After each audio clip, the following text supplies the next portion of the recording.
Hello. Hey, how y'all doing?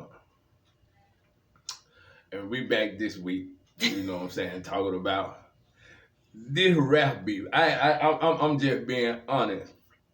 This rap beef been having me tripping all day. I've been on YouTube all day about this rap beef between Kendrick Lamar and Drake. Who you think was? Hell, Kendrick. I know. Kendrick. That man is a lyricist. Hey, how you gonna? That man is a lyricist, and like what he said about Drake, he a culture vulture. And he an industry plant. He stole everybody's style and try to run to everybody's city to try to steal their style and steal their lingo. Don't like that. Trees. Yeah, me and my tree, baby. You gotta worry. Don't worry about that. Yeah. So now you don't hear nothing about Chris Brown and Quavo no more. No. That came and went, but the hate is real though. The hate is real between them two. That man he do not like Quavo, period, point blank. From years ago, he don't like him. This just ain't happened. This happened years ago after a war show. They got into it, and he has not liked this dude ever since. Well, Dale's got physical. who? Chris Brown and Quavo, because they got into it in the parking lot. Yeah, and well, Drake is talking about he the best this and best that and best this. But you got ghostwriters. You got ghostwriter, then you ain't from the hood, partner. He got ghostwriters, so you ain't from the hood. My thing is, hey, a lot of people like that poppy type of rap.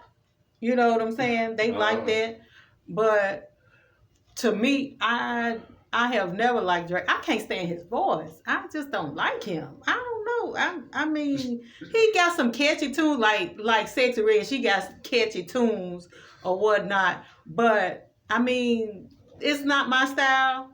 You know, I'm old school hip hop, and I feel like Kendrick Lamar is like old school. You know what I'm saying? One thing about it, they keeping it on pen and paper. That's the good thing about it. Right. They keep it on. It ain't no physical gun, none of that. You hear me? It's just wordplay, and I'm gonna talk about your family and your family back, like in high school when motherfuckers was in high school. The dozens, what they used to call the dozens. Yeah, you know what I'm saying? When motherfuckers used to do that shit, and I'm gonna talk about your family. I'm gonna talk about yours. You know what I'm saying? Right. That's all that is. Yeah. But Kendrick Lamar is winning right now. Oh yeah. But you know, Drake fans gonna say, you know, them pop that grew up with him, you know what I'm saying? They gonna, you know, like. But even some of those ones that grew up in that Drake era still say Kendrick is winning because he put out that diss record. Kendrick didn't give that man an hour to even just marvel in the idea of him putting out a diss record. He was on that ass. On that ass he went. And I mean he was on that ass. He ducking them up. He ducking them up. Ducking them up. Oh, want to smoke. He want the smoke. He want the smoke. He want the smoke, but he ain't gonna be able to handle it. No. And J. Cole, he just dismissed himself about J. Cole won because J. Cole said, "Fuck that, I'm out of it. I'm out of it. I don't even want to be in it." It gonna lead to a whole lot of exposure, and he done exposed a lot of stuff. A lot of stuff about y'all boy Drizzy. Drizzy Drake. Drizzy Drake. Drizzy. Man, get the fuck out of here. Lil Wayne brought your ass in, and y'all was the first one on Bedrock. That motherfucker Bedrock shit. Knew right then you was a pop star. Yeah, I mean that Bedrock, and when he did that shit. I mean, when he was on Degrassi, he went to every neighborhood hood dude in the rap game. And try to be around, rub shoulder against it. He was hot then. Everybody wanted. You got one single, but You got a lot of singles, but nobody don't hear the albums. Nobody don't hear the album. You know. Yeah, we was gonna talk about this how R&B evolved over the years. The what? That was gonna be our topic for today. No, I had to jump off to get it off. I had to get it off my head. But what we were talking about, man? We was talking about how R&B, rhythm and blues. Oh, R&B have evolved have changed over the years. Okay, so we was born in the 70s. So in the 70s, we had good artists, and these people were real singers. I mean, they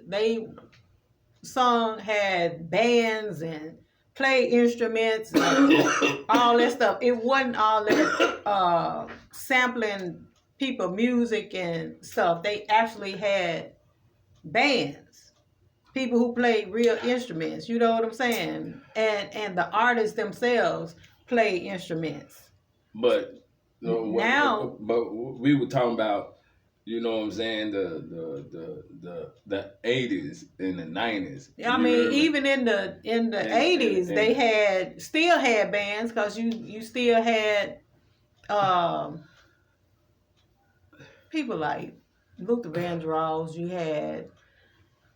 had a lot of people knew how to sing, and then without they playing their record behind their singing, they could sing acapella. They can sing acapella. Mm-hmm. Like you put Boys to Men. Oh, them. You put Boys to Men on the mic and let them sing. They can sing acapella. I mean, even Jodeci. We just saw that R&B podcast. To me, Chris Brown. Oh yeah, that boy, he a singing fool. And Usher can sing. And without the music playing, right? Them real singers, right? You know what I'm saying? I ain't heard too many people who can sing. Kelly, I don't care what nobody. I don't care what nobody say. I don't care what nobody say, and nobody can't put that man out. No conversation. R. Kelly is the king of R&B music because some of y'all kids were born off that man. Jacquees said he the king of R&B. Man, shut the hell up. Man, look. Hell, ain't nobody done made no babies off you, fool. Jacquees said he the king of R&B. Man, look. My thing is, how you just gonna jump in front of everybody that came before you? Man, I don't care what nobody say. Like I said, how you just gonna jump? You done jumped over Look Chris me in Brown. my eye. R. Kelly was the king of R&B. But my thing is, he done jumped over Chris Brown, you done jumped over Usher, you done jumped over R. Kelly, you done jumped over Bobby Brown. Bobby Brown was king of R&B back in the day, back in the 90s. He was considered the king of R&B. He wasn't no but a one album wonder. That Don't Be Cruel album was the only album that but he had. But he still got accolades before that. Yeah, but he ain't had no but 2 CDs. No, I'm not saying that. But I'm just saying he ain't had no but 2 CDs. He still got the accolades from. So he was the king of R&B at that time. From New Edition. R. Kelly was the king of R&B because it's a whole bunch of kids. Okay. Made up of okay, so now he our kids were born. Okay, so now we was in our teens. He at the picture now. We was in our teens. He ain't making no more records. You got to have somebody that's continually making records to say they are the king of this, that, and the third. Chris Brown. Right. Because you can't knock him out. Chris Brown. Because this man got a collection. He like Prince. He got a collection of music that he ain't even put out. That man can dance. He can dance. He can sing. He can rap. He's an entertainer. How they say Michael Jackson. He a clothing designer. I just found that out today that he a clothing designer. I ain't know Chris Brown had clothes. But he a clothing designer. And the women. Back then, I'm a Anita Baker fan. Oh yeah. I love Anita Baker. Oh yeah. I can just put her CD in, and then they always talk about her being diva like. But I mean, when you have can't nobody sing like she had the right to be a diva. She has the right to be a diva. I mean, if she wants stuff a certain way, like Anita Baker. Something wrong. I don't know what to tell you. I don't know what shit. Talk your ass out. Anita Baker, that's my girl. Shit. I don't care what y'all say. Even the hard niggas, even the hard dudes. I don't know what I'm saying. And I know I'm hard. But I love to hear Anita Baker. Yeah. I love to hear Anita Baker. Yeah. Don't Baker. Oh yeah. Yeah. Yeah. It ain't too many female artists I like. It ain't too many female artists I like to listen to, but Anita Baker is my go-to. I like Tamar Braxton, and they don't give her a lot of credit. Toni Braxton, I say Tamar, oh, her sister. But I like Toni Braxton too. I like the 90s women R&B. You know, the ones they called the angry black female. I don't know why, like black women don't fall in love, but all their songs were geared toward hating black men. What they need to do is start playing them type of songs back in them clubs and start making people start love again. Since the radio started putting all this, the music industry started putting everything. Have evolved to where it was a lot of black love. Yeah, it ain't no. It was a lot of black love. It was a lot of black love. Yeah, now I don't know what this stuff is on the radio. I don't even listen to it. I don't listen to the radio either. I mean, I go on YouTube. I have a playlist of what I like on my Spotify and on my my Pandora. I don't even listen to the radio. You remember back in the day when we were growing up in the 80s, how they played everything on the radio. Everything. You heard soft rock, you heard R&B, pop, all on one station. Yeah. Now, everything's so segregated, which, I mean, I understand. Hell, I used to listen to Phil Collins. Yeah. I listened to Phil Collins. And then and what they Hall and Oates. Yeah, we were man, look. Yeah. We in the 80s. We were well rounded when it came to music. I mean, even some of the rock music, you know what I'm saying? Because in the 90s we had like Whitesnake, Poison, Bon Jovi, we listened to all that stuff. I went to 4 high schools and 2 white, just say 2 white schools and 3 black schools. I learned and listened to that heavy metal when I was going to high school. I'll never one consider heavy metal. Aerosmith, I know they was heavy. Motley Crue. I was listening to Motley Crue. But I mean, like Poison, Rat, and all Poison, that. To me, they weren't really like hardcore. White boy, hardcore hard rock. I ain't a white boy in school. You had me die laughing. I mean, but it was cool. I'm a Bon Jovi fan. Yeah. Def Leppard. Yeah. I'm listening to all that. Mm-hmm. You know what I'm saying? Man, look. I listen to country music, and that was way back then. Oh, we used to listen to Garth Brooks and all them back in the 90s, 80s, and 90s. And get on that highway. Back then, when you had like CDs or, when you had to listen to the radio and you crossed a state line or and a county line. Radio station. And the country just pop up. And you can't get nothing else but country. And you gonna listen to country. Until you hit another county line. You know what I'm saying? You might just hear a little something. It's gonna be sketchy. But if you get on that highway like I used to travel, you stay out of town, calling on them highways, and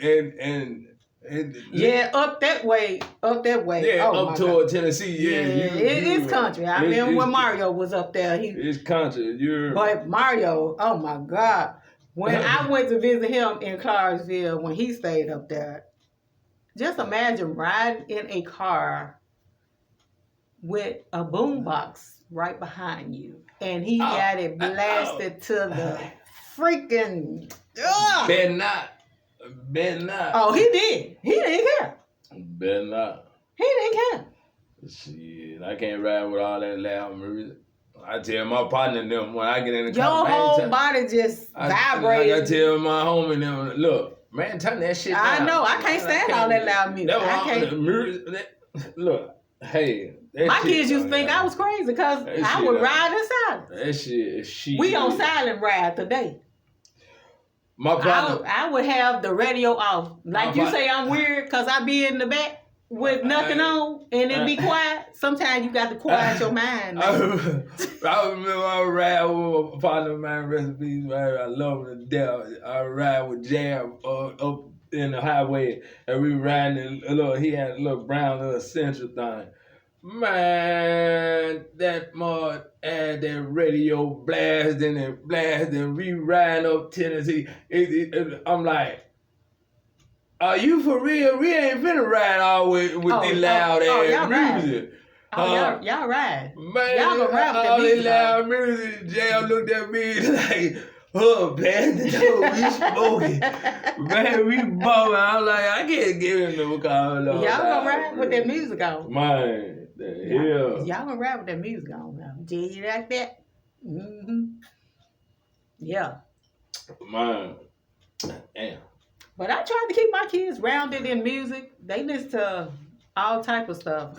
But that one time they was listening to The Weeknd. I don't know what that was. When he first came out, when he was underground. When he was underground before he came on the radio. And he had that record and he was doing all that damn chanting and shit. I'm like, oh my God, what is this y'all listening to? My kid was like, Mom, this The Weeknd. What? Who? Man, these ass up like these. I'm glad you found them because, baby, you about to have a fit because you thought you lost them. What's the name of these motherfuckers? Foster Grant. Man. The best shades I had in the man for a long time. I don't know why you think you be Wesley Sniping in these glasses, baby. What is a Wesley Sniper? I don't understand what you're talking about. You know how he looked at Blade with them shades on? I don't pay no attention. All I knew back then Nino Brown. He played more than Nino Brown, baby.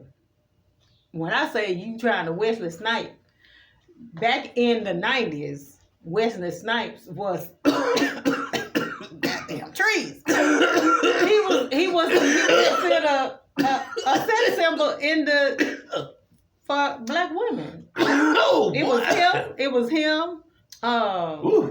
Denzel. Got to put that motherfucker out. It was him and Denzel. They were sex symbols in the 90s. Ooh. We ain't gonna talk about that. So you think you're a heartthrob? You think you're a sex symbol? We ain't talking about that. That's why I said. That's why I said you ain't Wesley Sniping tonight, baby. Stupid. Stupid. Man, he's stupid. You think you Wesley Sniping tonight? Nah. Mm-hmm. All right, baby. Mm-hmm. What? All right, baby. You. No. Look, I'm about to end it because I'm gonna go watch some TV. Yeah, y'all heard that. He said he finna go watch him some TV. Yeah. Okay then. Well, y'all, this is it. We'll see y'all next week. Yeah, next Friday or whenever. It'll be one day next week. On the weekend. On the weekend. All right, y'all. Bye. Lord.